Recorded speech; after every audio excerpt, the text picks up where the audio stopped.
आमच्या लहानपणी आम्ही मातीमध्ये खेळलो, नदीमध्ये पोहलो, रानावनात हिंडून दगड्या मारून आंबे कैरी तोडलो. हे होते 90च्या आतल्या मुला-मुलींची बोल आणि खरंच आहेत.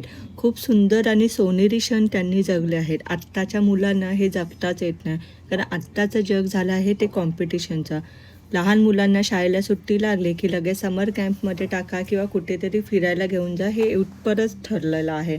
शक्यतो मुलांना मैदानी खेळ खेळायला लावा, त्यामुळे त्यांचा आत्मविश्वास तर वाढतो आणि ते साहसीसुद्धा होतात.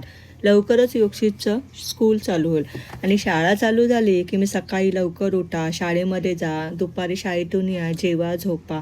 झोपून उठल्यानंतर जो काही गृहपाठ आहे तो कंप्लीट करा, पुन्हा जेवा आणि झोपा, हे असेल त्याचं रुटीन. मी प्रयत्न करणार आहे की त्याला हे असे मैदानी खेळ खेळता यावे म्हणून. आजच्या जेवणामध्ये बनवलं होतं वरण भात, त्याचबरोबर बिडाच्या तव्यावरती टम्म फुगलेली मऊसूत अशी चपाती किंवा पोळी म्हणा. त्याचबरोबर बनवली होती रानभाजी. आज मी फोडशीची रानभाजी बनवली होती. ती कशी बनवायची याचा व्हिडिओ आपल्या चॅनलवरती आला आहे, नक्कीच बघा. सध्या बाजारामध्ये भरपूर रानभाज्या यायला लागल्या आहेत. त्याचा आहारामध्ये नक्कीच समावेश करा, कारण ह्या नॅचरल येतात पावसाचे थेंब जमिनीवर पडल्यानंतर. त्यामुळे ते खूप पौष्टिक आहेत.